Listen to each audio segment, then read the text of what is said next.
सर्वधर्मस्थापकस्त्वं सर्वधर्मस्वरूपकः आचार्याणां महाचार्यो रामकृष्णाय ते नमः। यथाग्निर्दाहिका शक्तिः रामकृष्णे स्थिता हि या सर्वविद्यास्वरूपां तां सारनां प्रणमाम्यहम्। परतत्त्वे सदा लीनो रामकृष्णः स्वाम्यहम्। यो धर्मस्थापनरतो वीरेशं तं नमाम्यहम्। कालिन्दी पुल्लकमले माधवेन क्रीडारतः ब्रह्मानन्दं नमस्तुभ्यं सद्गुरो लोकनायकः। योगानन्दप्रेमानन्दश्चान्मे वैहे च पार्षदाः रामकृष्णगतप्राणान् सर्वासां प्रणमाम्यहम्। फुल्लचित्ताय धीराय गीतानिर्माल्यमालिने तुरीयाम्बुधिमगनाय तुरीयाय नमस्तुते।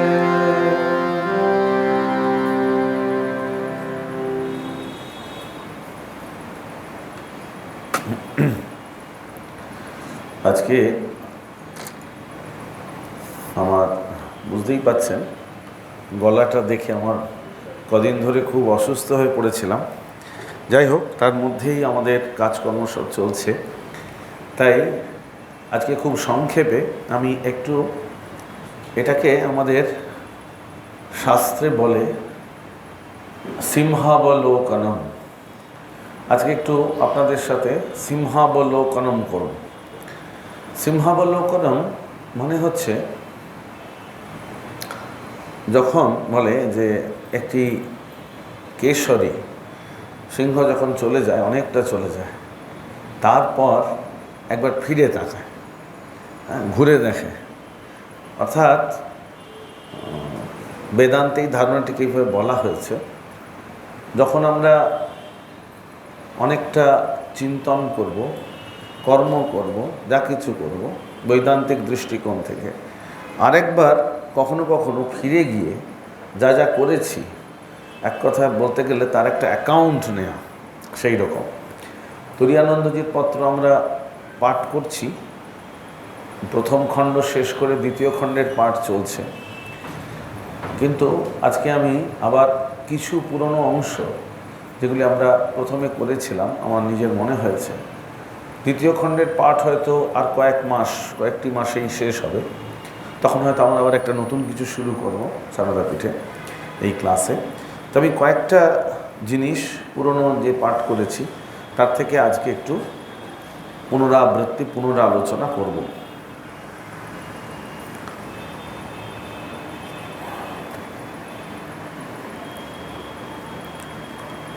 দেখুন, সেই চিঠির তারিখগুলো আমি খালি উল্লেখ করে করে একটু ছুঁয়ে ছুঁয়ে যাচ্ছি। এই চিঠিটি আমি পাঠ করেছিলাম একদম প্রথম দিকে, গড়মুক্তেশ্বর থেকে 1908 খ্রিস্টাব্দে মহারাজের লেখা।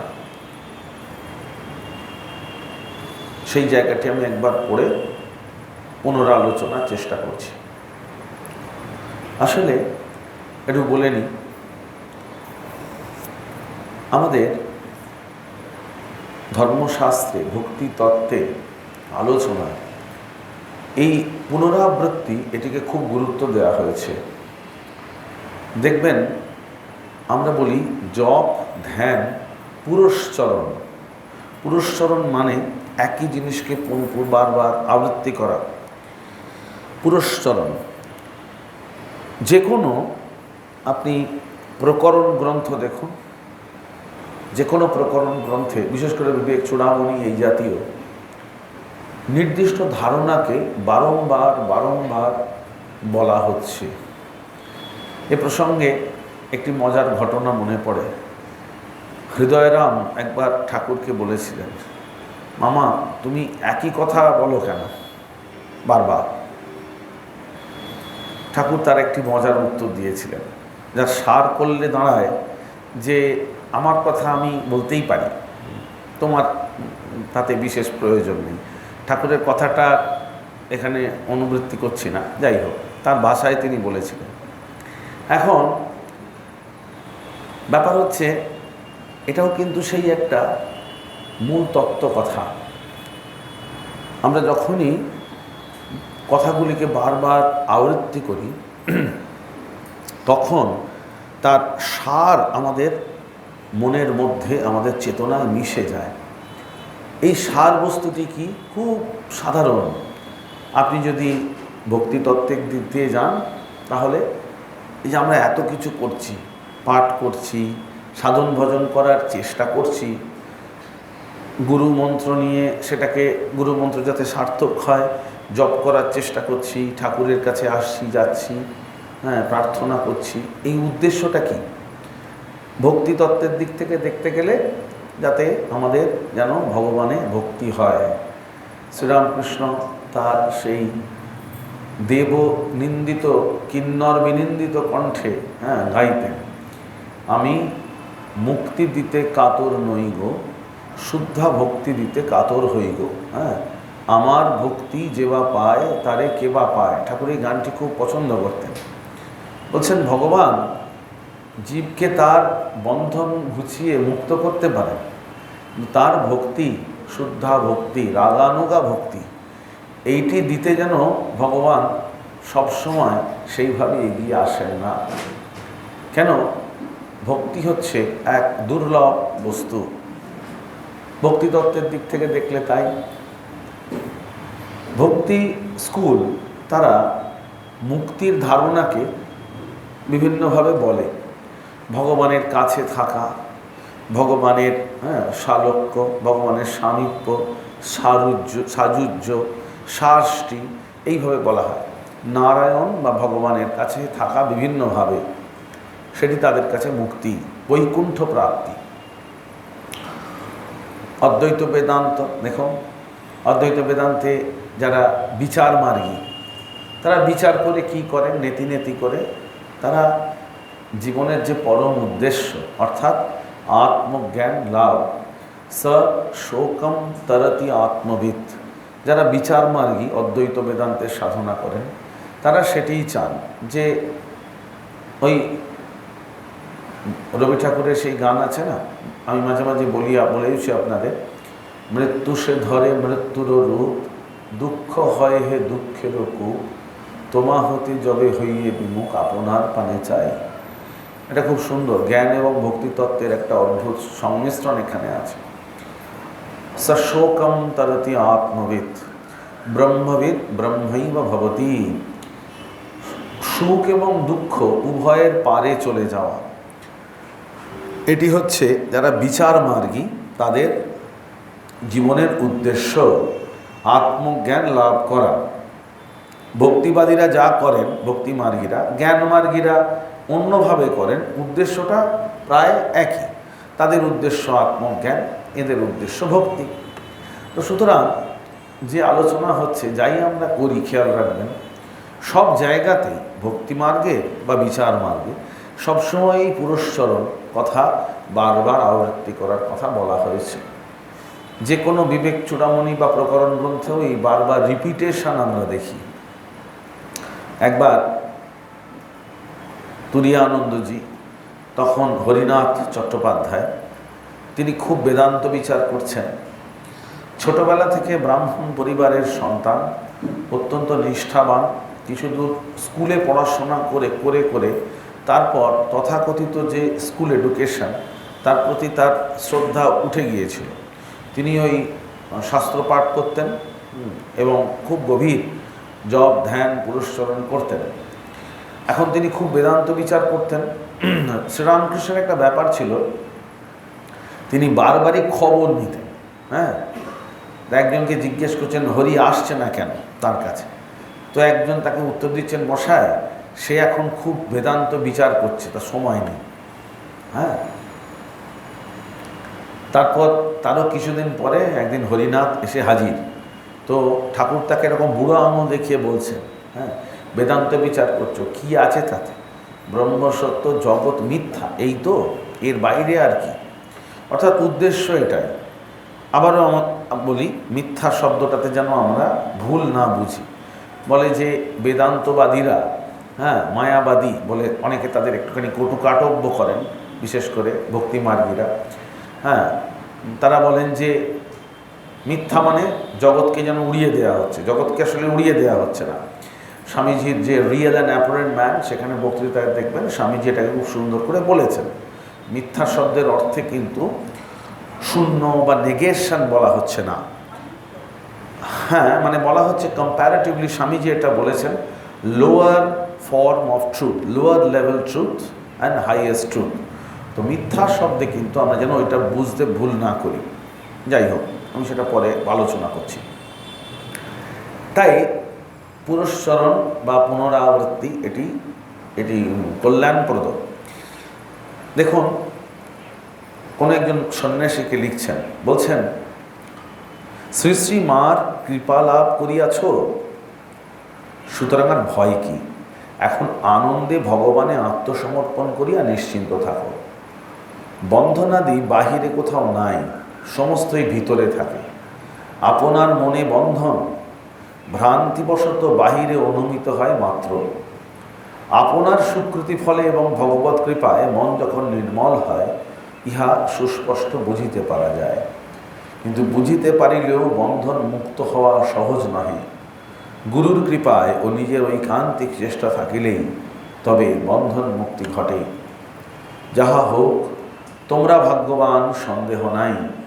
সংসারের অনিত্যত্ব বুঝিয়া যে নিত্যধন লাভ করিবার জন্য সর্বত্যাগী হইয়াছ, ইহা তোমাদের ভাগ্যের পরিচয় দিতেছে। দেখুন, বলছেন বন্ধনাদি বাইরে কোথাও নাই, আপনার মনে বন্ধন ভ্রান্তিবশত অনুমিত হয় মাত্র। খেয়াল করুন, স্বামী শিষ্য সংবাদে শিষ্য প্রশ্ন করছেন, এই আলোচনা আছে, বলছেন মুক্তির ইচ্ছাটাও কি মায়ার অন্তর্গত নয়? কঠিন প্রশ্ন। আত্মা তো নিত্যমুক্ত, নিত্যমুক্ত যে আত্মা, তার আবার মুক্তির ইচ্ছা কেন? এই same question, very pertinent, prominent question. বলছেন মুক্তির ইচ্ছাটা কি মায়ার অন্তর্গত নয়? আত্মা যে নিত্যমুক্ত আত্মা, তার আবার বন্ধন কোথায়? তো স্বামীজি তার অসাধারণ উত্তর দিয়েছেন, খানিকটা এইরকমভাবেই আর কি, যে ঠিকই তার সার করলে যেটা দাঁড়ায় সেটা হচ্ছে যে বুঝতে পারা যাচ্ছে কোথায়। যখনই বুঝতে পারা যাবে যে আমি আত্মা, সেই মুহূর্তেই আর তার কোনো বন্ধন নেই। এটা একটা বিট অফ অক্সিমরন, যে বলা যেতে পারে যখন বোঝা যাবে যে আত্মা, তখন সেই মুহূর্তে আর তার কোনো বন্ধন নেই। যতক্ষণ পর্যন্ত সেই বোধ না আসছে, ততক্ষণ পর্যন্তই এই বন্ধন, তার ভাবনা, তার চিন্তা। রজ্জু সর্প দিয়ে বেদান্তেটিকে ভালোভাবে বোঝানো হয়েছে। যতক্ষণ পর্যন্ত একটা সর্প মনে হচ্ছে দূরে রয়েছে, সর্পের প্রতীতি যতক্ষণ আছে, ততক্ষণ পর্যন্ত সর্পের অবস্থিতি আছে। কাছে গিয়ে দেখা গেল যে আলোটা কম ছিল, তাই একটি রজ্জুকে বা দড়িকে সর্প বলে ভ্রম হচ্ছে। সেই মুহূর্তে সর্পের যে ভ্রান্তি, সেটি দূর হয়ে গেল, তখন আর সর্পের অস্তিত্ব রইল না। তো তাই ব্যাপারটা হচ্ছে সেই রকম। ঠাকুর এইটিকে খুব মজা করে সরস ভঙ্গিতে বলেছেন। মাস্টারমশাইয়ের সাথে কথোপকথন হচ্ছে, তো মাস্টারমশাই একটু ব্রাহ্ম সমাজের ভাবিত। ঠাকুর যখন তাকে প্রশ্ন করছেন সাকারে বিশ্বাস না নিরাকারে, তিনি নিরাকার সাধনার কথা বলছেন। তারপর ঠাকুর আবার প্রসঙ্গক্রমে বলছেন, তবে সাধনের প্রথম অবস্থায় সোহম এটা বলা ভালো নয়। সবই করা যাচ্ছে অথচ আমি আত্মা এইরকম বলাটা ঠিক নয় আর কি। হ্যাঁ, সেই জন্যে তার থেকে বরং দাস আমি ভক্ত আমি এইরকম হয়ে থাকা ভালো। দাস আমি ভক্ত আমি এইরকম হয়ে থাকাটা ভালো প্রথম অবস্থায়, অবশ্যই ঠাকুর বলছেন। আবার চমৎকার উদাহরণ দিয়েছেন। হ্যাঁ, বলছেন কাঁটা নেই খোঁচা নেই বলছো, কিন্তু যাই ধরা প্যাট করে কাঁটাটা ফুটছে আর চিৎকার করে উঠছে। হ্যাঁ, মানে জগতের রীতিমতো ক্ষুধা তৃষ্ণা শরীর বোধ সম্পূর্ণ রয়েছে। হ্যাঁ, সেই অবস্থায়, ওই অবস্থাটা কখন হয়? শরীর বোধ রয়েছে, জগৎটাকে সত্যি বলে মনে হচ্ছে, এই অবস্থায় সোহম এটা মানে ঠাকুর বলতে চেয়েছেন এরকম বলে কথার কথা হয়ে যায়। তখনই বোঝা যায় সেই অবস্থা যখন চলে আসে, যখন আর সত্যি সত্যি জগতের কোনো বোধ তার থাকে না। তুলনা দিচ্ছি না, ঘটনা দেখুন, গিরিশবাবু আর নরেন্দ্রনাথ, হ্যাঁ, দুজনে ধ্যান করতে বসেছেন। ঘটনা জানেন আপনারা, প্রবল মশা। হ্যাঁ, বলছেন গিরিশবাবু বসে মশা মারছেন, চপেটাঘাত করছেন এদিক ওদিক। তো নরেন্দ্র কিছুক্ষণের মধ্যে বসেই একেবারে গভীর ধ্যানে তন্ময় হয়ে গেছে। তো গিরিশবাবু দেখছেন মশা বসে গোটা শরীরটা মনে হচ্ছে তার কম্বলের মতো কালো হয়ে গেছে, এত মশা। তো গিরিশবাবু আর থাকতে না পেরে তাকে এক ধাক্কা মেরেছে। ধাক্কা মারতে নরেন্দ্র উল্টে পড়ে গেছেন, কিন্তু তার এত গভীর ডিপ মেডিটেশন, হ্যাঁ, মন এত তন্ময় হয়ে গেছে, তার শরীরের আর কোনো বোধই নেই। তারপর খুব ধাক্কাধাক্কি করতে, তারপরে তিনি একটু বাহ্য অবস্থায় ফিরে এসে গিরিশবাবুকে একটু কটু কথা বলছেন, আরে মানে বক্তব্য হচ্ছে তুমি এরকম করলে কেন? হ্যাঁ, এসবের কোনো প্রয়োজন ছিল না। আমি স্বামীজির কথাটা আর বলছি না এখানে। তো স্বামীজি গিরিশবাবুকে খুব ভালোবাসতেন, জিসি বলে ডাকতেন। যাই হোক, এখন ব্যাপারটা হচ্ছে শারীর বোধ রাহিত্য যখন হবে তখন কিন্তু এইটি খুব বড় ব্যাপার। তুরীয়ানন্দজি এবং শ্রীরামকৃষ্ণের সেই শেষ অবস্থায় ঠাকুরের শারীরিক সেই রোগগ্রস্ত অবস্থায় কথোপকথন। হ্যাঁ, ঠাকুরের খুব কষ্ট হচ্ছে, হরি মহারাজ বসে আছেন। হ্যাঁ, বলছেন বাইরে কষ্ট হচ্ছে কিন্তু আমি দেখছি ভেতরে আপনি আনন্দের সাগর। ঠাকুর বলছেন ধরে ফেলেছে। তো এইরকম, তাই এইখানে বলা হচ্ছে। আচ্ছা, একটু একটু জ্ঞানযোগ ভক্তিযোগ হলো। আচ্ছা, এবার দেখুন কর্মযোগ নিয়ে একটু বলছি। একই চিঠি, কর্ম করতে হবে কি না এটা নিয়ে একটা বরাবর একটা আলোচনা চলে। শঙ্করাচার্যের অদ্বৈত বেদান্তের আলোচনায় এটা নিয়ে খুব বহু হাজার কয়েক হাজার বছর ধরে বিতর্ক হয়েছে। তাই সেই বিতর্কে আর নতুন করে জড়ানোর কিছু নেই। সেটা হচ্ছে জ্ঞান কর্ম সমুচ্চয়, জ্ঞান এবং কর্ম একসঙ্গে চলতে পারে না চলতে পারে না। কয়েক হাজার বছর ধরে লড়াই হয়েছে। আসলে শঙ্করাচার্যের যেটি বলতে চেয়েছিলেন, শঙ্করাচার্য খুব সাধারণ শব্দে বা ভাষায় বলতে গেলে যেটিকে কর্ম বলে সেই যুগে বা এই অর্থে ব্যবহার করা হতো সেটি হচ্ছে সকাম কর্ম, কর্মকাণ্ডীদের কর্ম, নিষ্কাম কর্ম নয়। ফললাভের আকাঙ্ক্ষায় যে কর্ম, মনে রাখতে হবে।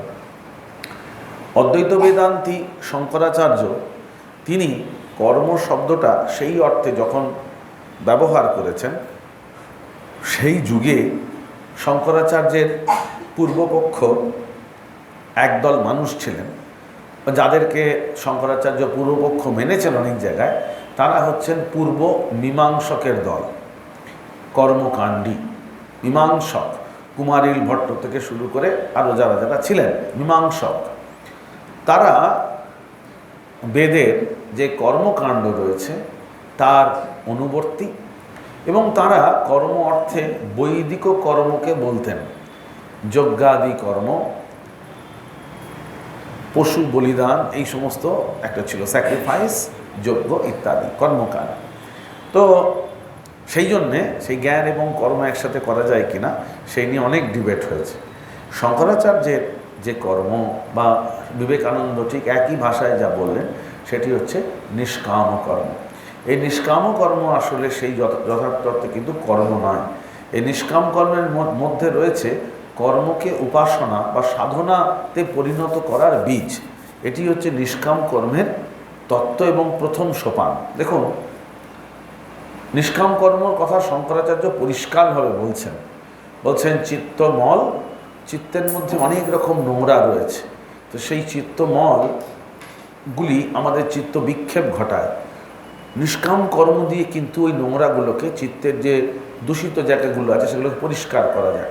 তো এইখানে সেই আলোচনা তুরীয়ানন্দজি বলছেন, কর্ম করিতে হবে বই কি, চিত্তশুদ্ধি হইবে কি প্রকারে, কর্ম করিবার কালেই তো আপনার পরীক্ষা হইবে, মনে কতটুকু ফলের আশা আছে, মন কতটুকু নিষ্কাম হইয়াছে, স্বার্থপরতা কত আছে ও কত কমিয়াছে, এ সকল জানিবার উপায় এক কর্মেতেই আছে। যখন হৃদয়ে প্রেম আসিবে তখন আর কর্মে কর্মবোধ থাকিবে না, কর্ম তখন পূজা হইয়া দাঁড়াইবে। সেই হলো ঠিক ভক্তি। প্রথম প্রথম দুই চাই, কর্ম করিতে হইবে, সাধন ভজন করিতে হইবে, অবশ্য উদ্দেশ্য স্থির রাখিয়া। পরে ঈশ্বরের কৃপায় এমন সময় আসিবে যখন সাধন ভজন ও কর্মে পার্থক্য থাকিবে না, সবই তো তখন সাধন হইয়া যাইবে। কর্মে ও সাধন ভজনে কোনো ভিন্নতা বোধ হইবে না, কারণ প্রভু সকলেই ওতপ্রোত। কি সুন্দর দেখুন, এটি একবারে শঙ্করাচার্যের অদ্বৈত বেদান্তের একদম একটি অত্যন্ত সুদৃঢ় বলা যেতে পারে ভিত্তি। নিষ্কাম কর্মা তাহাকে হৃদয়ে রাখিয়া যেরূপ বাসনা হইবে তাহাই করিবে। কারণ মঠে থাকিয়া নিষ্কাম কর্ম করা অথবা তীর্থাদি নির্জন স্থানে সাধন ভজন করা, ইহাদের কোনোটাই মন্দ নহে, উভয়ই উত্তম। নিজেকে দুর্বল ভাবিও না, নিজে দুর্বল হইলেও যাহার স্মরণ লইয়াছ তিনি সর্বশক্তিমান, সুতরাং তাঁর বলে আপনাকে বলি মনে করিবে। কি সুন্দর কথা! একেবারে কর্মযোগ এবং অদ্বৈত বেদান্তের যে নিষ্কাম কর্মের তত্ত্ব যেন আমাদের চোখে আঙুল দিয়ে মহারাজ এখানে দেখিয়ে দিচ্ছেন। প্রথমে কি দেখুন, যখন একজন মানুষ কর্ম করে তখন তার ঠিক পরীক্ষা হয়। মানে কাজ করতে গেলেই কিছু ফ্রিকশন একেবারে অবশ্যম্ভাবী। ভেবে দেখুন, যখনই আমরা কিছু সাংসারিক কর্ম করি বা অফিসের কাজ করি বা কিছু একটা করি, এটা কেন কর্মে আমাদের সব থেকে ভালো, আমরা কে কত সাধন ভজন করি, কেন কর্মে তার ঠিক পরিচয় হয় বা পরীক্ষা হয়? I give you few simple examples. কেন হয়? বাড়িতে বা আশ্রমে বা অফিসে বা যে কোনো জায়গায় আমরা ধরুন যা কাজ করছি, যখনই আমরা কর্মে প্রবৃত্ত হব তখনই it will be conditioned by others. প্রথম কর্মের প্রথম নেচার হচ্ছে ওয়ার্ক ইজ নট ইন্ডিপেন্ডেন্ট। আমরা যেরকমভাবে কাজ করবো বলে মনে করছি চট করে, the plan of work, Swamiji একটা চমৎকার বক্তৃতা দিয়েছেন, মাই প্ল্যান অফ ক্যাম্পেন, মানে ভারতে বিবেকানন্দে lectures on Colombo, my plan of campaign. বাংলাতে লেখা হয়েছে আমার সমর নীতি। এরকম ভারী কিরকম বাংলাটা অন্যরকম। প্ল্যান অফ ক্যাম্পেইন, বাংলা আমার সমর নীতি। কেন সমর নীতির নাম দেওয়া হলো ঠিক বুঝতে পারলাম না। সমর মানে যুদ্ধ, যাই হোক। Anyway, very it's a wonderful discourse. এখন যখনই আপনি কাজ করতে যাবেন তখনই that will be condition by many other people. আপনি যেভাবে কাজ করতে যাবেন, আপনার প্ল্যান অফ অ্যাকশন, এটা কিন্তু কোনোভাবেই যেভাবে চাইবেন কোনোভাবেই হবে না। যদি হয় ভাগ্যবান আপনি, সাধারণত হয় না। একমাত্র আপনার নিজের সাধন ভজন, ভগবানকে ডাকা, ওইটুকু তো উপাসনার জায়গা, সেটাও অনেক সময় কন্ডিশন হয়ে যায়। হ্যাঁ, বিভিন্ন অবস্থা, কেন মেঘ আসে হৃদয় ও আকাশে তোমারই দেখিতে দেয় না।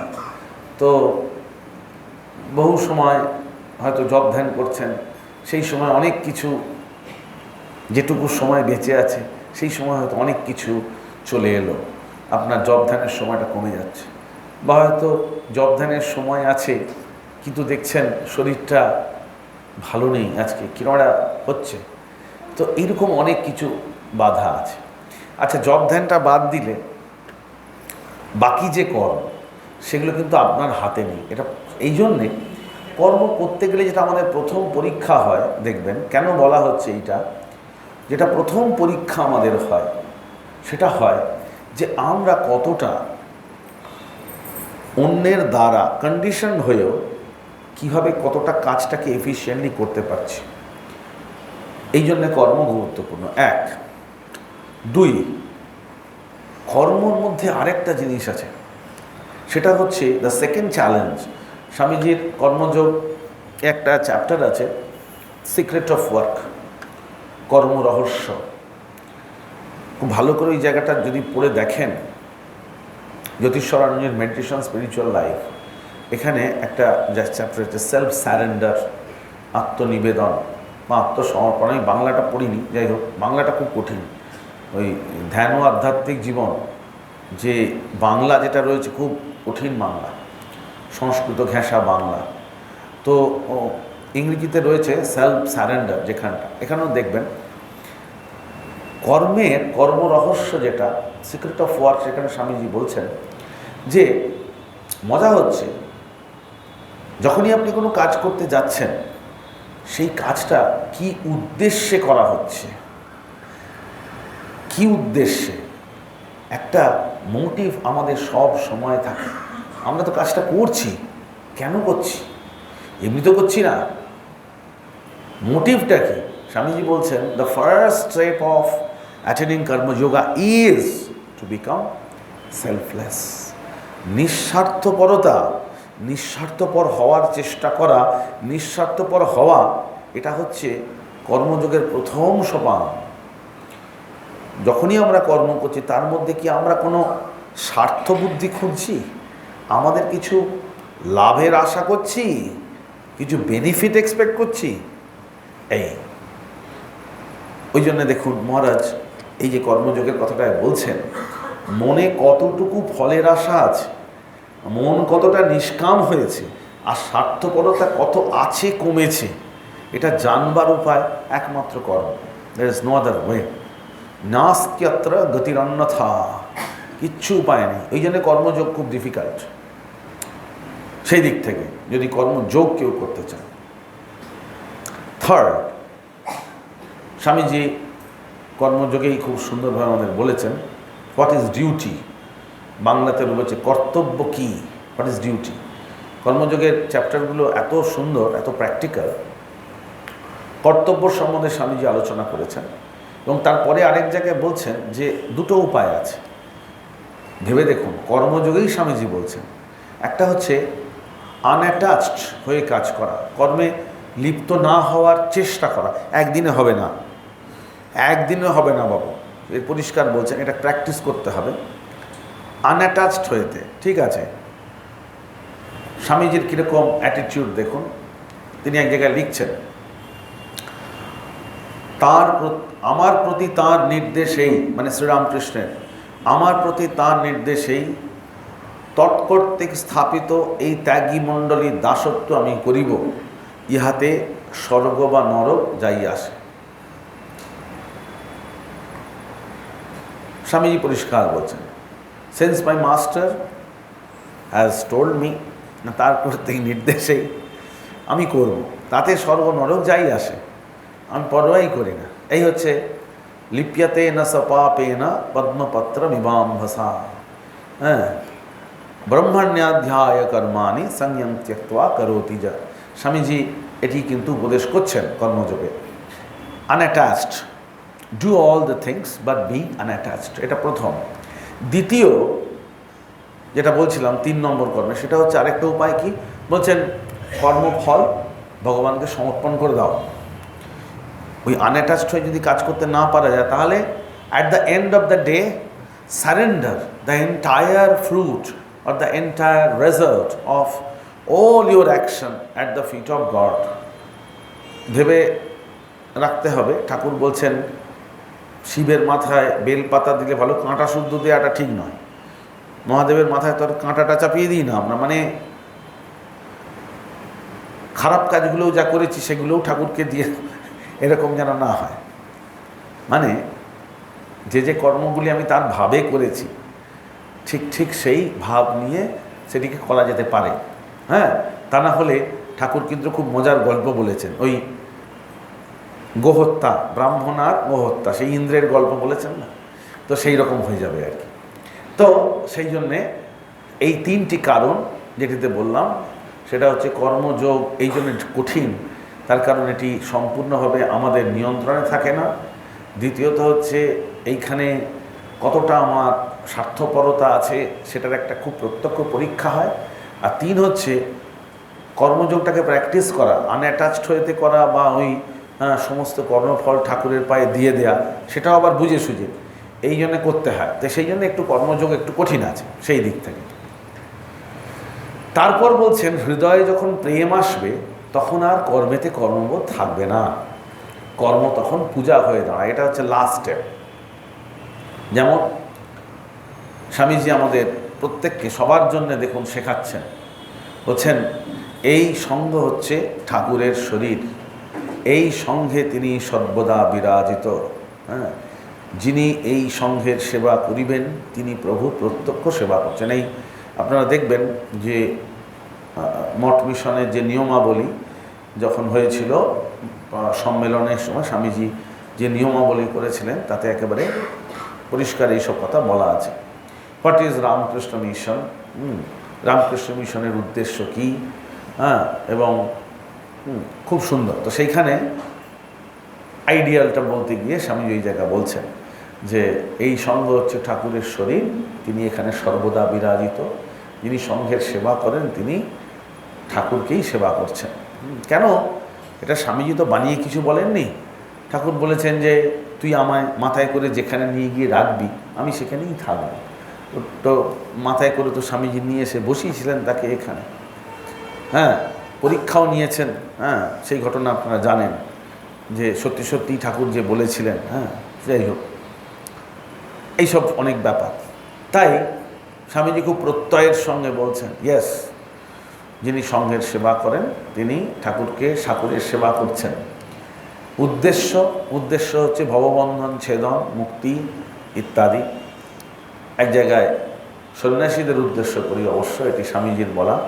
হ্যাঁ, যে গেরুয়া কাপড় ভোগের জন্যে নহে মহাকর্মের নিশান, কায় মনোবাক্যে জগদ্ধিতায় হইতে হইবে। এইসব স্বামীজি অনেক কথা বলেছেন। হ্যাঁ, এনিওয়ে, তো সেই জন্য বলছেন কর্ম তখন পূজা হয়ে দাঁড়ায়। দেখুন আমরা যেভাবে আছি, যেভাবে আমরা সঙ্ঘের সেবা করছি, শুধু যে সন্ন্যাসী হয়ে সঙ্ঘের সেবা করা যায় এমন তো নয়, গৃহী মানুষরাও সঙ্ঘের বহু সেবা করেন। আমি তো আমাদের কত আশ্রম, এত মঠ মিশন ভারতবর্ষের বিভিন্ন জায়গায় ঘুরি, বিভিন্ন জায়গায় ভারতবর্ষের বিভিন্ন প্রান্তে ঘুরি, বিভিন্ন জায়গায় যাই, তো সেখানে দেখি আমাদের যেখানে যত আশ্রম রয়েছে, যত ইউনিট রয়েছে, কত হাজার হাজার মানুষ তারা সেবা করছেন ঠাকুরের। কি বিরাট সেবা করছেন, হাজার হাজার মানুষ, thousands of people with utmost sincerity and dedication। কত লোকের সাথে যে আমার ভারতবর্ষের কত প্রান্তে গিয়ে এমন কত শত মানুষের সঙ্গে আলাপ হয়েছে আপনাদের বলে শেষ করতে পারব না। চমৎকৃত হয়েছি, দেশ কাল ছাড়িয়ে বিভিন্ন জায়গায় ভাষা সংস্কৃতি এসবের বন্ধন পেরিয়ে কত যে হাজার হাজার মানুষকে দেখলাম। সকলের সাথে হয়তো ব্যক্তি পরিচয় হয়নি, কিন্তু দেখেছি মানুষকে তারা সেবা করছে বছরের পর বছর। এই কিছুদিন আগে কেরালার একটি আশ্রমে গিয়েছিলাম, ছোট্ট আশ্রম। তো কয়েকজন ভলেন্টিয়ারের সঙ্গে ওখানে পরিচয় হলো। সেই আশ্রমটি আমাদের মানে জাস্ট হয়তো 8-10 বছর আগে আমাদের এতে তার আগেও সেই আশ্রম পুরনো। তো সেখানে আমরা দেখছি প্রায় 30 বছর ধরে প্রত্যহ মোর দ্যান 30 ইয়ার্স এই ভলেন্টিয়াররা প্রত্যেক দিন, এভরিডে উইদাউট ফেইল বোধহয়, প্রত্যেক দিন তারা এসে, ছোট আশ্রম, তারা এসে আশ্রমের কাজ করেন, রান্না করেন, ঠাকুরের ভোগ রান্না করেন প্রত্যেক দিন without fail, more than 30 years. বয়স হয়ে গেছে সব তাদের। এবং আমি যে কদিন সেই আশ্রমে ছিলাম, একদম perfect time, more than 30 years তারা আসছে। Don't expect anything. তাদের কিন্তু ঘর আছে, সংসার আছে, পালা করে করে আসেন, সকালের শিফটে, বিকেলের শিফটে, দুপুরের শিফটে আসছেন, কাজ সেবা করছেন, চলে যাচ্ছেন, আবার একদল আসছেন। দেখার মতো, চোখে না দেখলে বিশ্বাস হবে না। কী সিনসিয়ারিটি, কী শ্রদ্ধা, অ্যামেজিং। আমি কত জীবনব্রতীকে দেখলাম জানেন, হ্যাঁ, তার গোটা জীবন সবে দিন, কত লোকের কথা বলবো আর, যাই হোক। তো ব্যক্তিগতভাবে বহু লোককে আমি চিনি যারা ওই ঠাকুরকে ভালোবেসে কি এক অদ্ভুতভাবে গোটা জীবন কাটিয়ে দেন। আমি একজন ভলেন্টিয়ারকে জানি, একজন আশ্রমে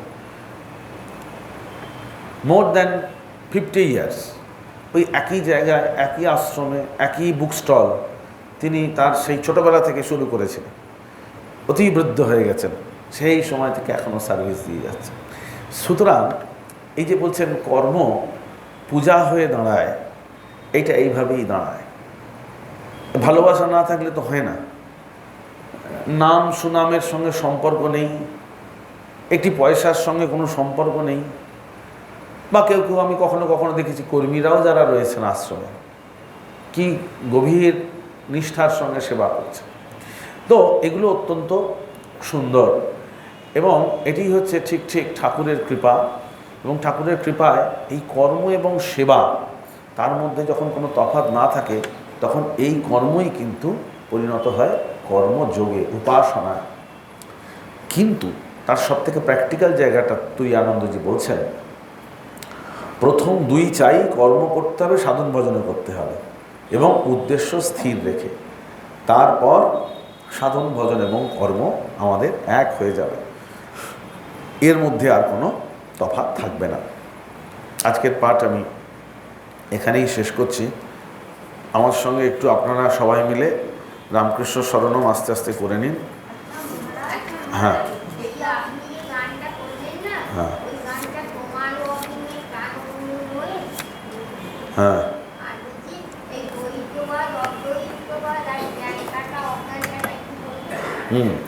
আগে এটা শেষ করে নিই।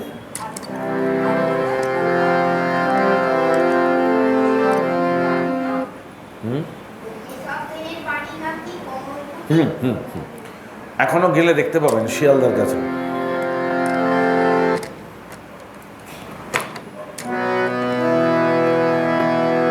রাম কৃষ্ণ শরণম, রাম কৃষ্ণ শরণম, রাম কৃষ্ণ শরণম শরণে, জয় জয় Ram Krishna শরণম, Ram Krishna শরণম, Ram Krishna শরণম শরণে।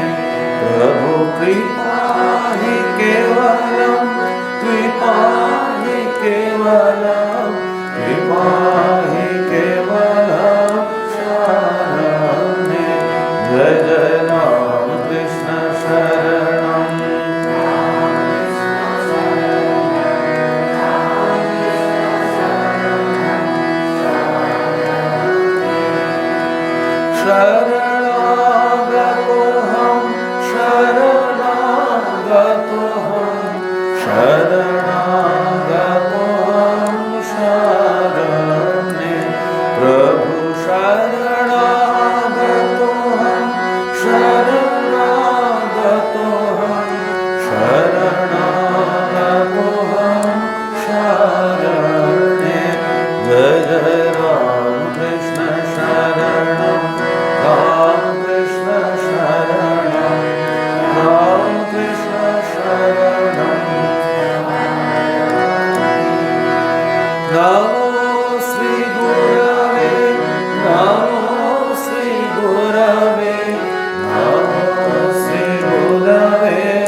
Ram Krishna Jaya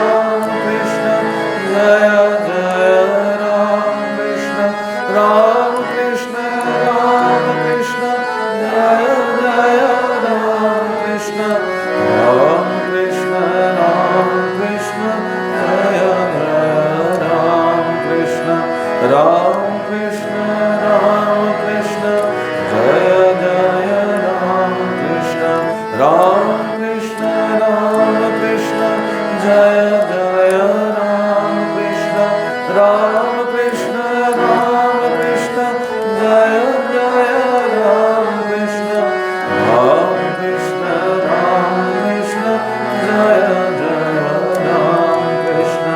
Ram Krishna Sharanam Ram Krishna Sharanam Ram Krishna Sharanam Sharane Prabhu Ram Krishna Sharanam Ram Krishna Sharanam Ram Krishna Sharanam Sharane Jai Jai Ram Krishna Sharanam Ram Krishna Sharanam Ram Krishna Sharanam Sharane Om Shanti Shanti Hari Om Tat Sat Shri Rama Krishna Arpanastu Jai Shri Guru Maharaj Ji Ki Jai Jai Mahamai Ki Jai Jai Swami Ji Maharaj Ji Ki Jai